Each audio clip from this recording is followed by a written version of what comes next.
Twitter has sparked controversy by shutting down several prominent accounts tied to the alt-right movement, citing, quote, targeted abuse and harassment. Facebook is trying to crack down on fake news sites by kicking them out of its advertising networks. Are these moves long overdue or being made on the basis of ideology?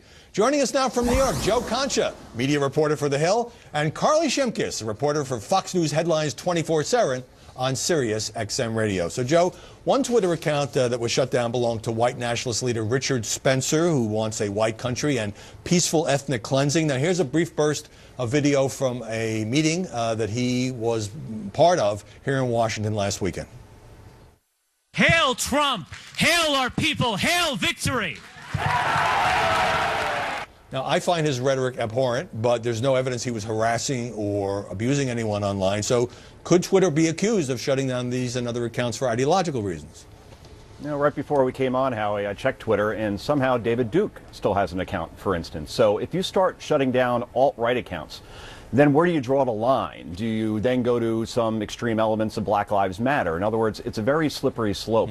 But here's the thing, Howie, about Twitter. It's losing millions of users every year. It is losing billions in revenue. It tried to put itself up for sale, and nobody's buying. So we very easily could be having this conversation 1 or 2 years from now, and Twitter could be a thing of the past. There are other options out there, such as Gab, that alt-right users are now using. Let me stick with the alt-right question, Carly. So Spencer told the Daily Caller that this move was corporate Stalinism, among other things. You know, there's also another account that was shut down belonged to Tequila. She was part of that meeting in Washington, and we can put the picture up doing the Sig Heil salute. So I guess the question is, Twitter has the right to do this. It's a private company, but could it develop a reputation as being hostile to the right?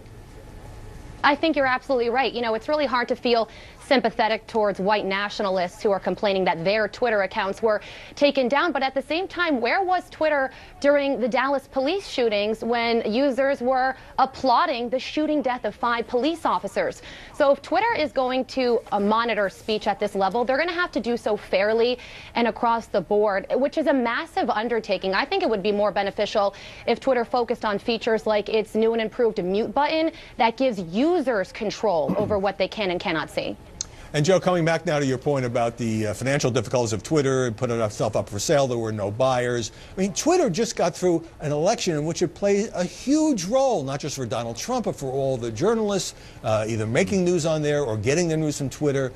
And yet, it seems to be struggling, in part, I would say, because it's also kind of a haven for racists, misogynists, and trolls of various varieties. Yes, I mean, Donald Trump used Twitter like we've never seen a candidate or a person use ever before. He averaged something like 12 tweets a day since he announced his candidacy. That's down to about a little over 1 since then. But yeah, it's definitely struggling, Howie. There just is no revenue stream. People can't figure out, with all those viewers and all those users, how it's not producing more money. But again, there are other options out there, and unless Twitter finds a buyer, we may not be talking about Twitter in a year or 2 from now. Well, unless some rich person wants to buy it and continue it as a public service, Carly. But, you know, I think, you know, journalists love Twitter, celebrities love Twitter, political people use Twitter to send messages, including people who work for campaigns. But a lot of people sort of just don't get it, or it's not, they don't like it as much as Facebook. Yeah, a lot of people, I think it's because that micro-blogging platform just isn't as popular.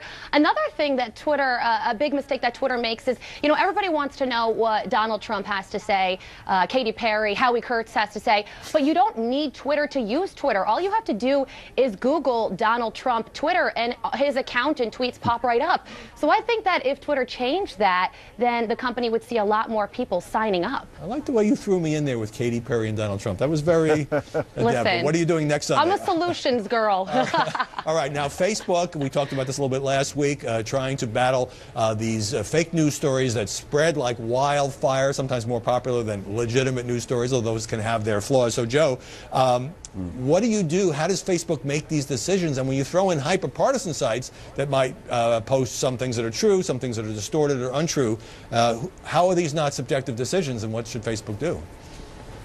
Mark Zuckerberg, he's the CEO, he's the founder. He has an argument, Howie, that, well, we don't produce the content. We don't have a news team. So therefore, we don't necessarily need an editor. I completely disagree. Facebook had record earnings last year, billions of dollars. They could afford to hire a team to make sure what is legitimate and what is fake. I mean, here's the bottom line, Howie. Mind-blowing stat from Pew Research.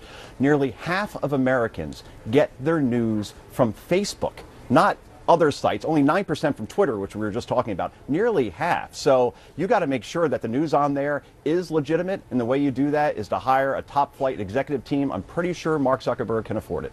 That's true. Washington Post reporting that a couple of studies in which Russian propaganda outfits use social media like Twitter to push out knowingly fake stories. So, Carly, when is Mark Zuckerberg going to admit that he runs a media company, a very important media company, and try to have some semblance of editorial standards? I know. Well, he certainly has denied that ever since Facebook started. Now, the thing about hiring a news editor, I'm a little bit hesitant on that, just because I don't know if you can hire somebody fair enough for the job, especially when some fake news stories are only partially fake to benefit one party over another. So that is sort of a tricky line in the sand that he's going to have to navigate there. You would certainly need more than one person. Carly Shimkus, Joe Concha, thanks very much for joining us this Thanks Sunday. A lot. Fake news, by the way, is not an abstract problem. The owner of a D.C. pizza restaurant called Comet Ping Pong, where I've taken my kids, began receiving death threats after Facebook, Twitter, and Reddit carried viciously phony rumors that the pizza joint was the base for a child abuse ring using underground tunnels led by Hillary Clinton and her campaign chief, John Podesta. It is all a lie. Comet Ping Pong owner James Alefantis says the restaurant does not even have a basement. James Alefantis, who supported Hillary but has never met her, told the New York Times this is an insane, fabricated conspiracy theory and has contacted the local police and the FBI. But he's still getting nasty messages such as this one from Instagram saying this place should be burned to the ground. Just disgusting. After the break, why are NFL ratings tanking this season, and are the networks to blame?